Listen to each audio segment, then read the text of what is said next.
Good morning, everybody. Today is February the 29th, and I can I can't tell you how grateful and happy I am to get this guest. I know you're going to say yes, but Isabel, you say that every goddamn week, and you would be right.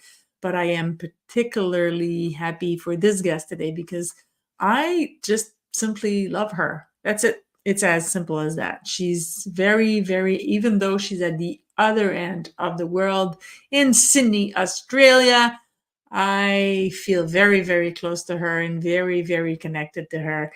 And I'm so grateful that she accepted my invitation. Please, guys, welcome to the stage the beautiful Kristine Bell. Hi, honey. Hi, I'm so glad to be here. Thank you for the invitation.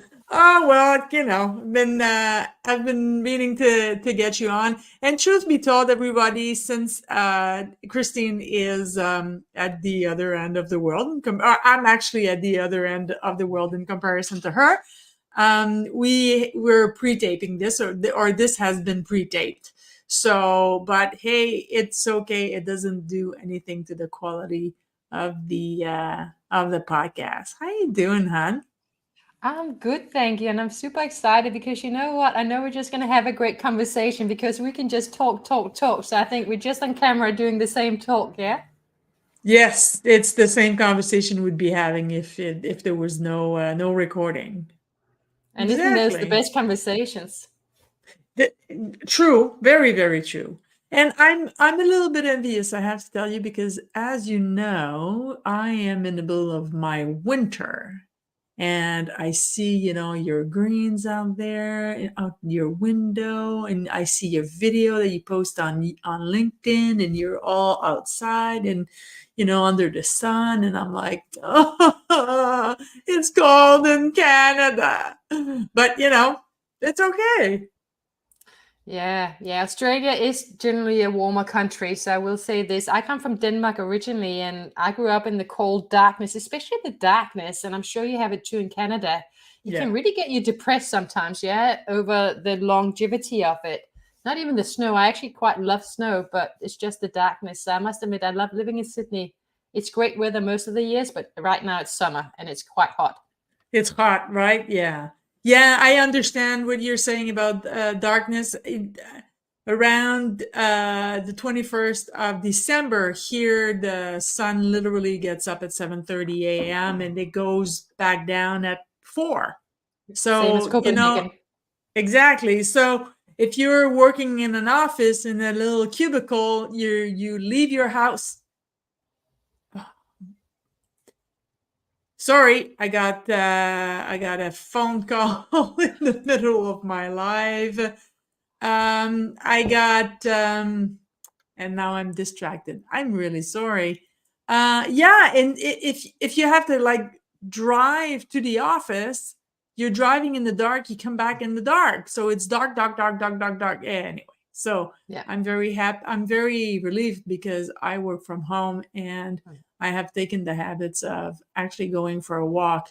And I do it early in the morning in the summer because it gets too hot at noon, but I do it at around noon or around lunchtime when it's winter, so that the sky is high and hot and warm, and it's good for our vitamin D. Anyway, Absolutely. We need the light. We need the sun. We need something to keep us going. and not only for if for our livelihood, for our moods, for everything, we need that. We need that light. Yeah. 100%. Kristine, I'm so, so happy to be having this discussion because to me, you've had the most interesting life. You're from Denmark, you've lived in the US, you've lived in South Africa, you've lived in the UK. Now you live in Sydney, Australia. And I've always been a little bit envious of people who just, go anywhere on the planet and make it their own. And that was one of the reasons I really, really wanted to talk to you, was just to find out a little bit more about you and about how you got to be the absolute fabulous Kristine Bell. So, 3 questions and sub-questions. It's a conversation. The first question is always the same. Who, dead or alive, has been the most influential person in your life and why? So this is a great question, by the way, and I had to think about it for a little while, but it's so obvious. You know what? You just talked about I've traveled the world, I've lived in many countries. And where did I get this idea from? Actually, it started when I was very young, and the most influential person, for better or worse, and I love her dearly, is my mum, and also my brother to some extent, but especially my mum. My mum and dad have always been very much about me living the life that I wanted to live. And they were very clear on that from an early age. They didn't put any kind of, you must get married at this point, you must have this number of kids, you must stay at home so we can be close to you. On the contrary, my mom, when she was young, traveled as well. And this is, she was born during the war. So she was very young when she started traveling at 18, and she moved to the UK. She went to Switzerland and Paris as well and did her own traveling. And then she eventually moved to Africa when she was married to her first husband, who is my brother's dad. And she lived in Kenya. And then, unfortunately, that relationship that didn't last. And she moved back to Denmark with my brother. And she met my dad. And she had a lot of pictures of Africa.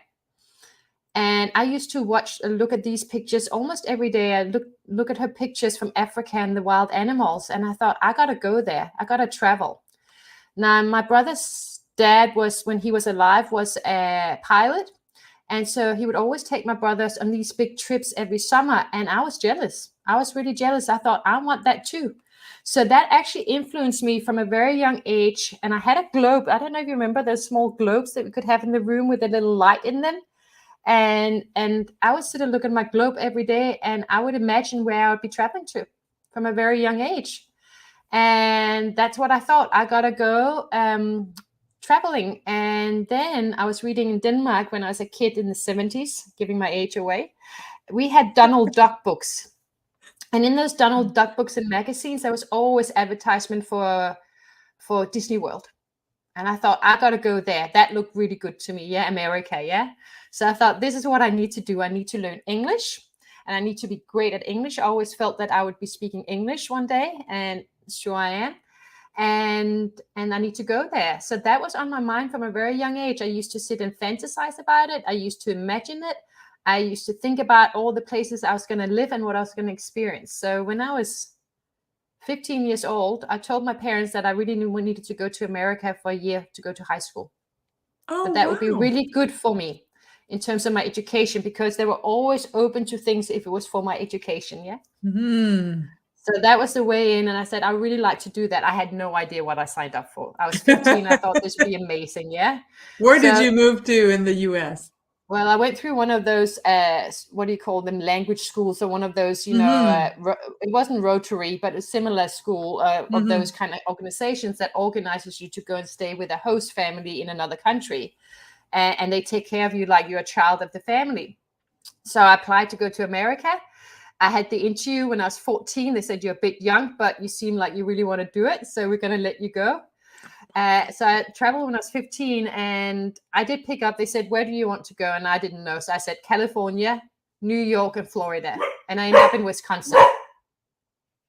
Oh my, okay. So really far from your original choices. Exactly. I ended up in Wisconsin. I ended up with a very lovely family in Wisconsin who took great care of me. I'm actually still in touch with them. And I went to high school there for a year, and it was not easy. Not easy at all. I did not, when they picked me up, I didn't understand really. I had English in school, but I didn't really understand what they were saying to me. Yeah. And they picked me up at the airport in Minneapolis, and we were traveling all the way down to where they're from in Wisconsin. And they stopped at a restaurant, and I remember this clearly. And I was actually a bit sick when I arrived. I've been sick, but I wasn't going to let that deter me from coming. Yeah. And they said, what would you like? We went to a restaurant, and there was a steak on there. And I said, I'll have a steak. They said, how would you like it cooked? And I thought I was saying correctly. I said, I like it raw. I meant rare. Oh my God. So that was my introduction the first night, to this family, was that I couldn't, and they're like, what? You're, yeah. Well, more than likely they didn't know if that was normal for you or not, right? I do like tartare, even if you're vegan. I do like tartare, my steak tartare. I must admit, I do like it, but that's not what I meant. But anyway, that was my introduction. So anyway, cut a long story short, I spent a year there. I learned a lot about, because it wasn't just a language thing, it was a whole cultural shock. Yeah. Yeah. And we do not realize the cultural shock. And that probably is part of what I actually do for a living today, but more about that later. Understanding people, it gave me, an understanding me, because there's nothing like being put in a culture that you do not understand to self-reflect back on you. Yeah. Mm-hmm. And it was hard. I was 15 years old. It was hard. It was not easy. The host sister I had who was my age, and we are friends today, was an absolute bitch. I know she knows she was, and she did apologize. Yeah. So it was not an easy year. Yeah. But we got through it. I did not want to go home. I'm never a quitter. That's the one thing. I had the resilience and determination. There was no way I was going to quit on this experience. Yeah. So I stuck through it, and we're still friends today. Yeah. Aww. And was there any English courses in high school in Denmark before you left? Like you had a basic knowledge of yes, in Denmark, no, yeah. In Denmark, and I think they even learned it earlier now. But when in Denmark, there was subtitles on TV, so we watched a lot of American TV from a young age with the English. But I started learning English when I was about 11, I think. 10 or 11 years old, but that was just in school, yeah, by Danish teachers teaching English. But I learned, a little bit, and so I thought I could speak English until I arrived, and then it was a crash course into learning English really fast. That's the best way, though. Absolutely, and I got really good at it, and I even had an American accent at the end of it. You won't believe that now, but I did, to the point where people actually thought I was American. Yeah, you don't have an American accent anymore. You have an Australian accent now. Yeah, it's a total mix of everything. So I went back to Denmark, and so that was my influence, my mom and my dad, in terms of setting me up for believing that it was okay for me to take a different route, that I didn't need to just get married first up. I didn't just need to follow the normal route. Yeah.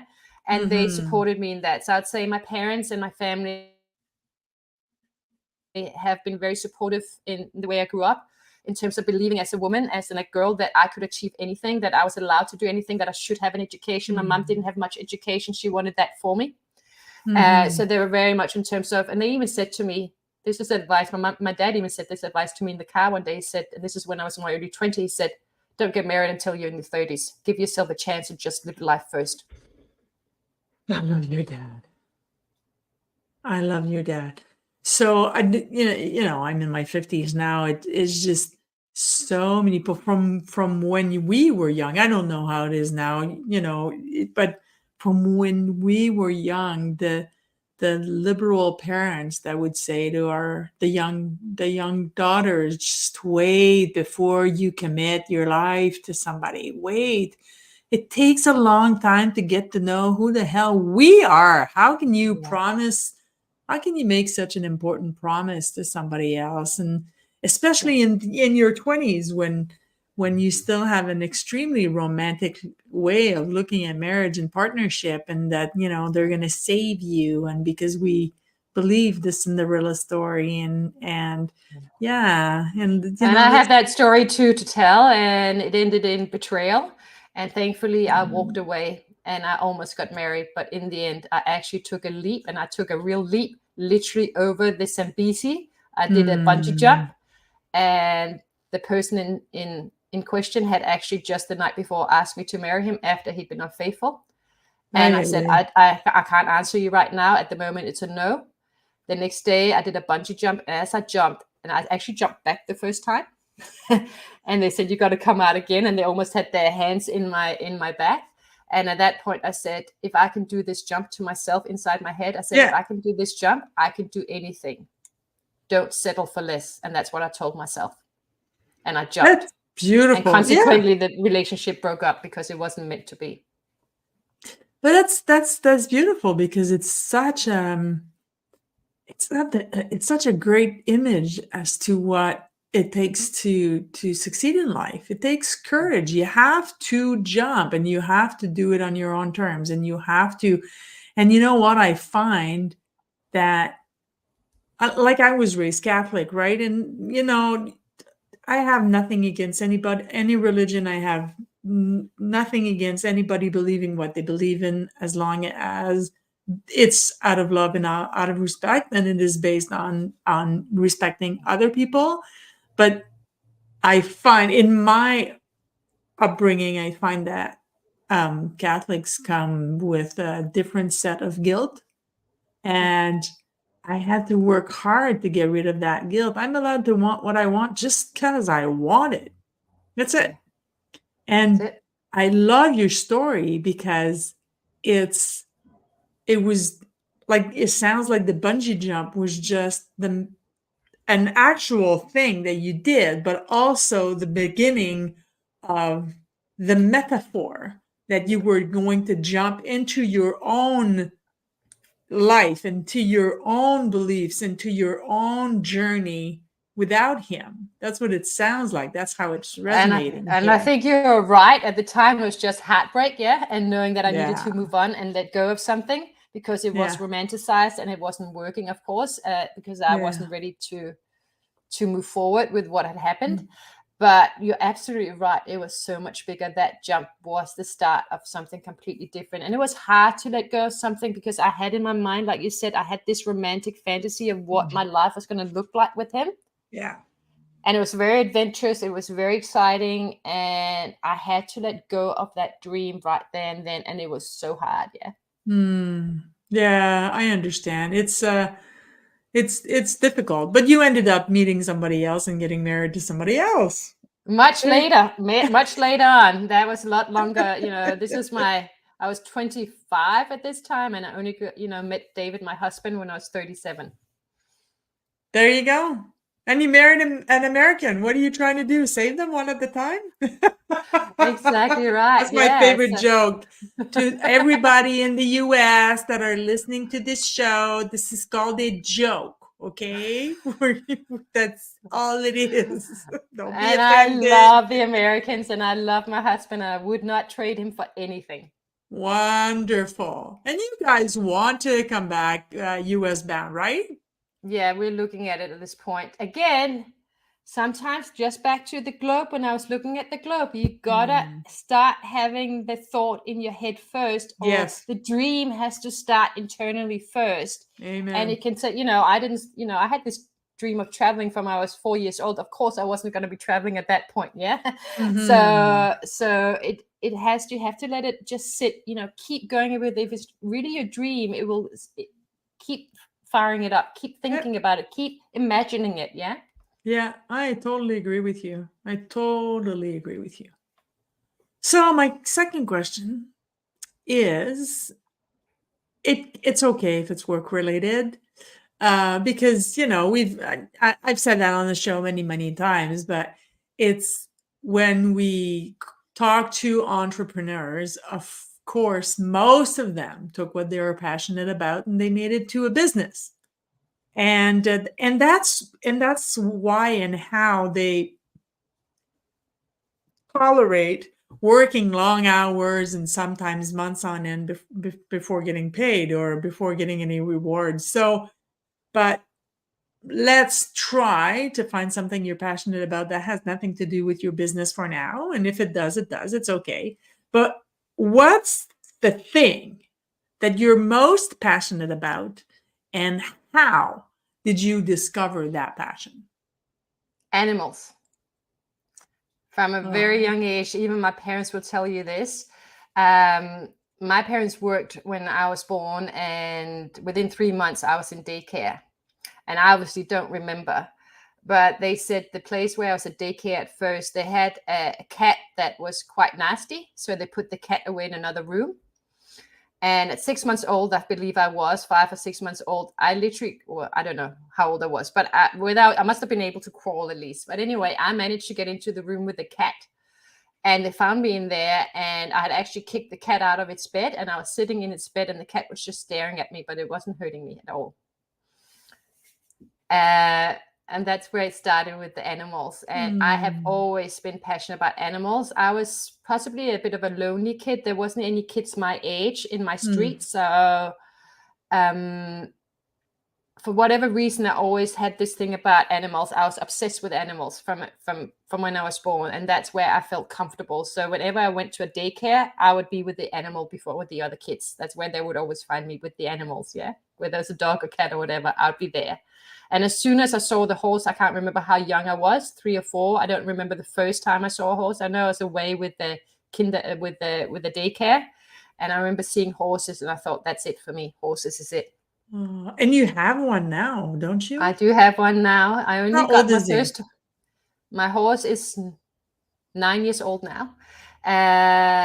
He's in the countryside at the moment because I had an accident with him during the lockdowns and ended up with 2 knee surgeries. And then, not talking business, but business had a bit of a total restart during the lockdowns. I totally had to restart in my business, and financially having a horse in Sydney adjusted in a stable, it's a second mortgage. So at the moment he's in the countryside, and he's doing really well. And he did have an injury of some sort that we never quite worked out, which might have resulted in the accident. But when I saw him a couple of weeks ago, he was looking so good, and it looked like it had healed, and he was so happy. He's living with the herd in the countryside at the moment. He's as happy as he's an ex-racehorse, by the way. And the one thing I will say is, people have different opinions about the race industry. They do, in many times in Australia at least, treat them very well when they are at the race stables. Not all of them, but many of the good ones treats them very well. The problem is afterwards. What happens to them afterwards? And if you don't know how to ride, you should never get on a racehorse. It doesn't know anything. It needs to be completely retrained from the beginning. And this is where accident happens. And unfortunately, then the horses end up in situation they shouldn't be, where they're neglected. So for me, one of the key things I wanted, and my friends are in the race business, some of them, or they help they know the stables, they know the trainers, and the trainers care. So they tend to give the best horses to some of my friends to rehome them to people who are excellent riders. And I got him through that. So I got him for free. He was a $300,000 racehorse that I got for free. Wow. And he's my baby, and I will always take care of him. I don't even though I can't ride him at the moment, from a financial perspective, taking him back, I just want to look after him. And I know he's having the best life right now, and that makes me happy, which comes back to what I'm passionate about. Yes, I have a business. Yes, it's actually aligned to my purpose. But what I'm really doing is, I want to build a passive income stack. And I told you this beforehand. I want to create an animal sanctuary. When I looked at my mom's pictures in Africa, I thought, I want to have a farm in Africa and take care of wild animals. That's probably not going to happen. That was part of my dream in South Africa. But what I do want wherever I end up is, I want to create an animal sanctuary for dogs and horses and other animals. And I want to take care of them personally. That makes me happy. So I want to create a passive income that allows me to do it. Well, I'm, we said that offline before we started recording. It's just, I love people who love animals, because I find, for me, that's just an opinion, but I find that animal lovers are connected to life. We spoke about that on your show a few weeks ago when I was on, when you were kind enough to have me on, and my beautiful Oscar had just passed away 2 days before, and Oscar healed my heart. He was joy, he was life, and I learned so much more from him than reading any books about mindfulness, because he was in the present all the time. And you know what? I have this thing. It made me laugh this morning. I'm still grieving him, and I will grieve him for a little bit, because he was my fur baby. He was the love of my life. And but this morning, I used to be military. I make my bed every morning. It's kind of a thing for me. And the bed was just freshly made, and my little female cat came on the bed, and she never does that. But all of a sudden, Oscar is not taking all the room, because he was he was a very demanding dog. He needed to be near me, close to me, underneath, on top of me. Like he was very me. So there was little room for her. And all of a sudden she's like, meow. Like I haven't heard her meow and I don't know how long. And the reason I'm sharing this is because, I'm scratching her head and whatever. And then all of a sudden she walks away, she lays down and she starts cleaning herself. And I'm like, okay, well, excuse me, Miss Agathe. Her name is Agathe. But I started laughing because it was very funny, but I started laughing. But after that, I'm like, holy moly, she is right here, right now is all that exists. That's it. Exactly. That's all that exists. And you And know what? Yeah. that's what animals do for people like you and I. Yeah. And you know what's so funny on our show, my show with you a couple of weeks ago, the one thing you brought up, which is actually one of my highest values that I live by, is joy. Yes. And finding joy in life. And so my two biggest values is freedom and joy. And I have only, in the last few years become very clear on that. But when I look back on my life and when I was a child, it was always driven by freedom and joy. And there's something about horses, especially, that gives you, and all animals, but especially horses, there's a freedom when you're on a horse and you're galloping. That's very true. But there's a freedom and joy in animals, and that's what I'm all about. So it also aligns with who I am. And when I'm sad, seeing animal videos, funny enough, brings me happiness. Yeah. So I can get stuck on freaking Instagram for a long time watching animal videos. That is my go-to total. You'll lose me in track. Yeah. There's on Instagram, I'll send you the link, but on Instagram, there's these two Dalmatians because, obviously my dog was a Dalmatian. So there's these two Dalmatians and they're so funny because one is like the typical 101 Dalmatian, like he's very white and he's got, black dots. Mine was very, very spotted, but the other one is a long hair, well, medium, but for Dalmatian, long hair, brown spotted Dalmatian. Wow. And he is the goofiest thing you'll ever see in your life. And now I go to bed and if I miss Oscar, I miss Oscar, I take my Instagram and I've subscribed. I'm not a subscriber to anything. It's just not in my personality. Unless I want to support a friend, I'll subscribe to their YouTube channel, which, by the way, what's your YouTube channel? So we can plug this right now. Kristine Bell Customer Strategy. I've got, I think, 8 subscribers. That's I don't okay. do anything. Let's make it 16 today, guys. Go exactly. YouTube, Kristine Bell Customer Strategy. Go subscribe to Kristine's YouTube it's on channel. My goals. It's on my goals this year, but that's business talk. But it's on my goals. Yeah, but that's okay. We're here. We might as well talk about it.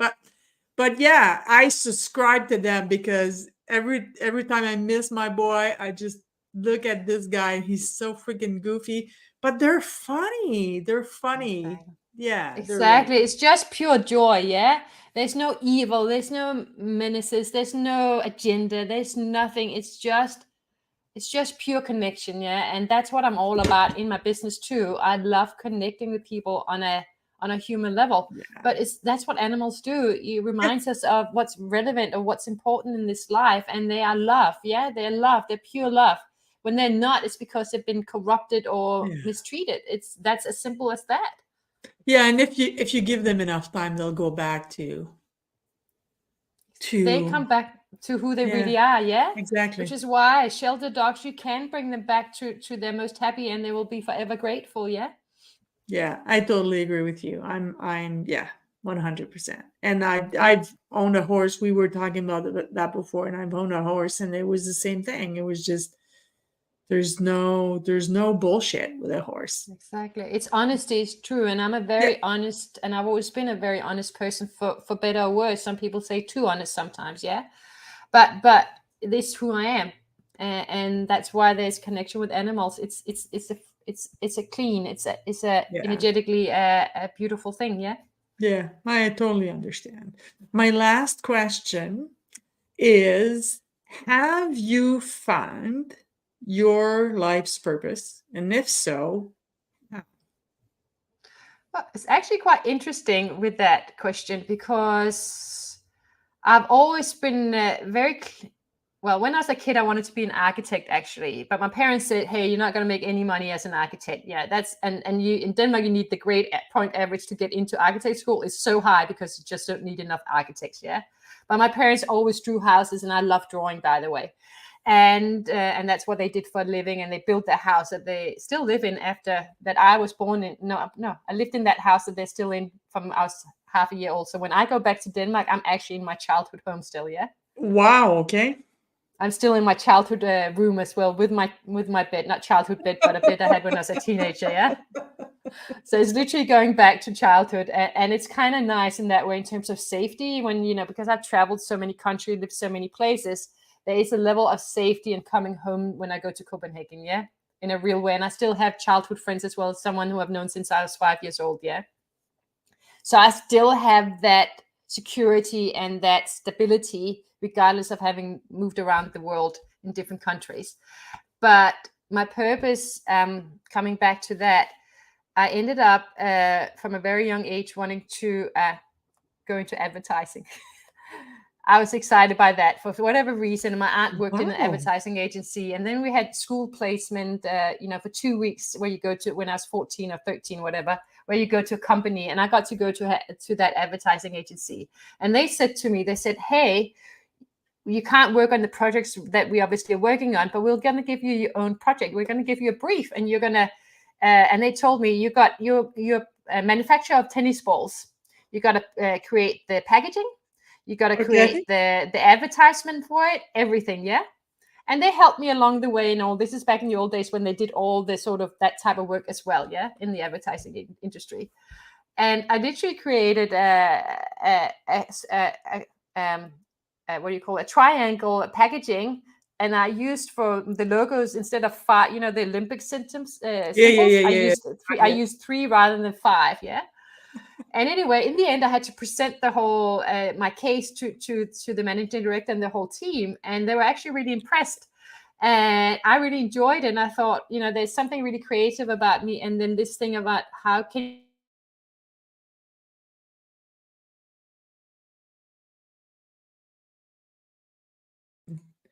Kristine, we lost you. You're frozen, my friend. Uh-oh. come to the internet. Yeah, we're kind of getting you back. Okay, so we lost you at you were presenting the tennis ball triangle there. Yeah. So I presented that, and I realized how much I love the whole idea of creativity and also being able to communicate and connect with people. So that sort of became Mm, what I wanted to do from I was 13 or 14 years old, a little bit wow. glamorous too. And so I pursued that. So when I was in South Africa, and I was lucky to get into the MBA in South Africa, an exchange program. And we did a project, and we ended up with me recommending it to approach Ogilvy and Mather in South Africa, and we ended up doing a project with them. And so when I came Wow. back to South, yeah, I know, right? So I now had the context, and this is, you got to think this way if you want to achieve your goals, I think. So this is probably right important. Even back then, I had the courage. I didn't necessarily have the skills, but I had the courage.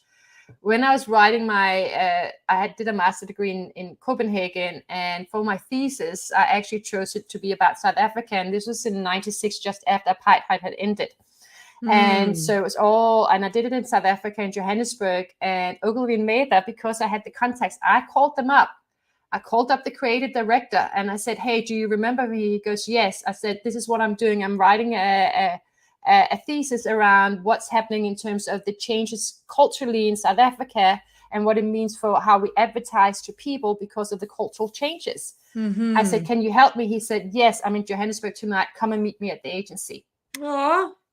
And sometimes you just got to reach out and have the Yeah, courage to call up those that's big right. guys or women and say, "Hey, this is what I'm doing. I'm passionate about it. Can you help me?" And I got a yes.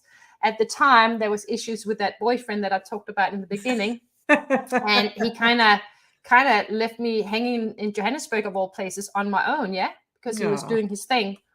And suddenly I had to reach out there. I'm like, I can either go down with this or I can just, find my strength. Yeah. So I moved in with a girlfriend, contacted the creative director, contacted some other people through the MBA who got me in touch with the right people in the big companies in South Africa. I got them all signed up to help me with my project. Yeah. And the next thing I know, Ogilvy and Mather themselves took time out, one of the guys, to take me out to Soweto and spend time with the family there. Oh, And wow. to get to know that culture. And guess what? This is the most amazing thing I ever, and it still inspires me. I come to this house, and it's actually a family where the woman of the house, the lady of the house, she was very much about building businesses, yeah, in 96. And the women typically in this culture are the workers, and the guys typically in this culture, at least back then, was more about sitting around and making decisions, yeah. So the women are often the hard workers. I got to this house. She'd invited 10 people around. This is what they did every week, 10 of her girlfriends. So I sat in a circle with them in their house with 10 wonderful ladies. They were all trying to start a business, yeah? What they did, and this is so inspiring, they started one business at a time. So everyone in the group would help one person at a time to start a business. That's beautiful. So this is a circle of women, yeah? And I was right in this circle, and I just saw this happening. So basically, the lady they were building a business for at this point, she was a clothing designer, so she designed clothes, and she wanted to build a business in Soweto where she could sell these clothes. So they literally they're literally sitting around going, okay, who can help with the designing? Who can help with the sewing? Who can help with the building the little where we can sell it, etc. And they were literally finding out everyone had a role in terms of helping her build that business. And what they then did, once they got that established, they move on to the next person going, okay, what's your business? Let's help you do it. Oh, wow. But Amazing, that's what we do in the Hounds, right? Exactly, which is why I That's what we love the do in the Hounds, yeah? Hounds. Yeah, we just support one another. I mean, we're not taking turns building our business. We're all doing it at the same time, but we all show up for one another. And I've said that in the Hounds, in our little group there, and in the Mighty, anybody who wants to come on my show because they need the visibility, just reach out. The answer is going to be yes. It's just a matter of fitting you in. That's it. Of course, the answer is going to be yes, because it's Same about with me with people. Snappy Chat. Yeah, it's about Exactly. people, and that's It's exactly why it's about not a people. Snappy Chat. Yeah. And I having worked in advertising, sorry. No, go ahead. Go ahead. I was going to say, I did start my career in advertising with Ogilvy and Mather before I lost my work permit in South Africa. And that was through this connection. Yeah. I did when just reaching out, and next thing I know, they did offer me a job as a strategist, which set me on my path of my passion and purpose in my business. But, we just got to reach out and be there for each other. And this is what it's all about. And Yeah. we can grow further together. And I think that is what the Hounds and the Mighty Network is about. And this is why I also started the Snappy Chat. I know how hard it is to get visibility when you don't have the money like the big brands to pay for it. Yeah. So if I can help with that in terms of putting Snappy Chat out there, and we talk about something and people get visibility and we learn and grow from it, why wouldn't I? And that goes for the Hounds. I'm going to obviously prioritize people I'm in a community with. Yeah, obviously. Yeah. And it is truly who, not how. It's always been like that. And I think that it's not the arrival of AI, because AI has been there for a long, long, long time, but with the expansion of AI, it is going to be more and more and more who, not how. How can I help? How can you help me? How can I help you? How can we? It's about human connections. That's what it's going to be about. And for me, I was going to say, thank God for that. Exactly. And when I saw AI coming, I don't actually use AI. I'm not saying it's not useful, but I'm like, bring it on, because you know what? Once we have AI and it's mainstream, it's mainstream. It's not a trend anymore. Guess what the trend is? What is the next thing we're going to crave the most? Human connection. So the more you put robotic and AI out there, and we see these pictures which looks AI generated as beautiful as they are, guess what? I want human connection. I want to see your face. I Yeah. want to see your smile. I want to see your eyes. I want to know that we are connecting. And that's what I love about AI, is that this is bringing forth the need for human connection. Yeah. Yeah. And the Mighty Network and the Hounds has been fantastic for that. And other networks I'm part of in Australia too. Human Yeah. connection is it. Yeah, it's yeah, that's what it's going to be all about. We all know it. And I mean, I do use AI, but AI doesn't create my post. AI corrects my English because, like you, English is not my mother tongue, and it helps me with the syntax. And Yes. sometime I will, like I just wrote a recommendation for Tanya from Brandface today, and I wanted the syntax corrected. I wanted to make sure that the way that I was written was truly conveying what I wanted to share and why I was recommending this person. And it rewrote it, but it didn't lose its essence. And even after that, I didn't just copy paste what ChatGPT gave me. I just went, okay, yeah, this sentence is better. And I just, it's not a brain replacement. It's a tool. And that's Yeah, it. and we still got to feel into the words, which exactly you're using it just to get ideas and creative thoughts and some new inspiration. But then what you did, which I love, is you go back and you go, does this feel energetically? Does this feel Yeah. right for me? Yeah. Yes. Because there's energy in everything. There's energy in us over, on Zoom. You can feel people's energy. People, on Zoom as well. We can feel obviously when we're face to face, but energy is so important, and the energy is in words too, which is what I'm passionate about in my business, is helping small businesses connect more deeply to their target market. And it's Yeah. through obviously marketing and the offer, and it's through the words and how we show up. Yeah. Yeah. I agree with you. I totally agree with you. So, is there anything I did not ask you that you wish to, any questions that you wish I would have asked you? No, I'm good. I mean, I can talk forever, and you know that. And with Yeah, you me too. especially, we could carry on for 2 hours, not a problem. Yeah. So no, I think we covered. I love the themes today. I think we covered a lot of different elements. I loved it. So thank you. Wonderful.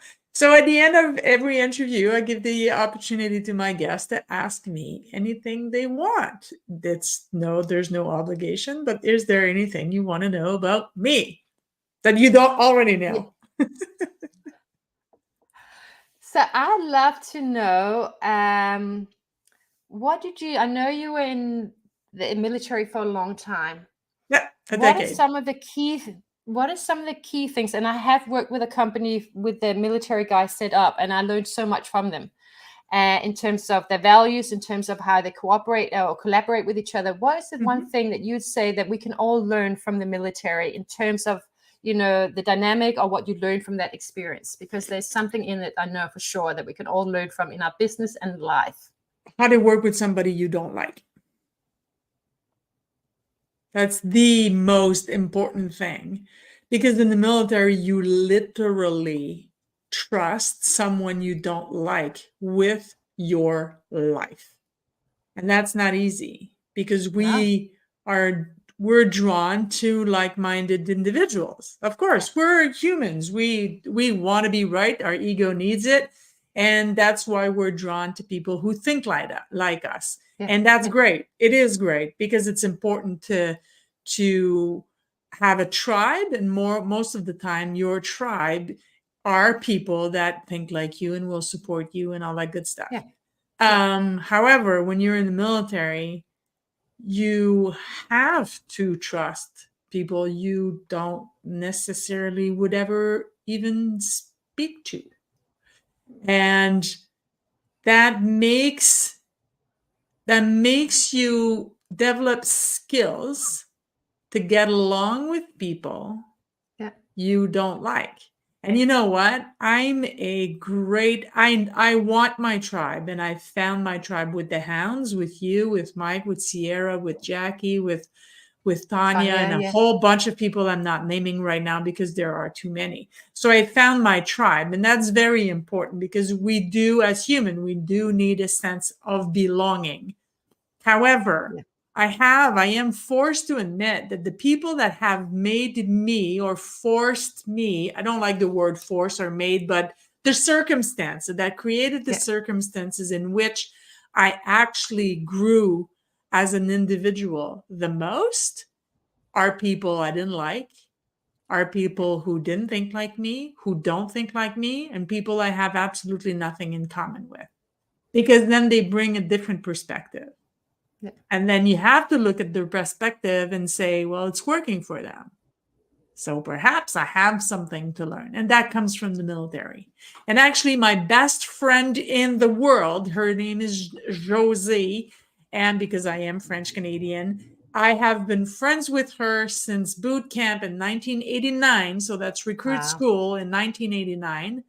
And the only thing that her and I have in common is the fact that we are friends.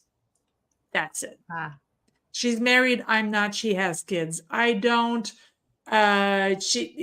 She lives on the other side of the island, which there's a little big divide on the south shore because Montreal is an island on the south or the north shore of Montreal. She lives on the north shore. I live on the south.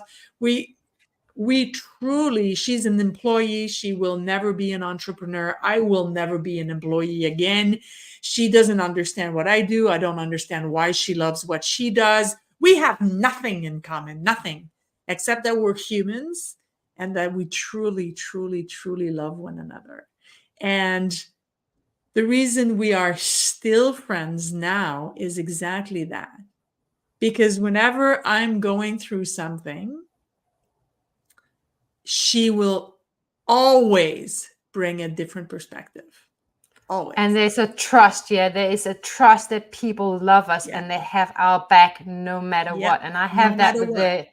with the girlfriend I've had since I was 5 years old. I don't see her often. She's in Denmark, lives a very different life, just like your friend. But whenever I see her, it's like going back in time, and it's just easy because you just know each other, yeah? Yeah. And you respect each Yeah. other, and you trust that you want the best for the other person. Yeah. And there's never, I mean, sometimes we're tough on one another, but we never get our egos are never in the way. Yeah. They're never No, bruised. I mean, no, you just know sometimes the other one has your back. Yeah, you that's know they right. want the best for you, even if it's a Yeah. different perspective than yours. Yeah. And we know without the shred of doubt that it comes from love.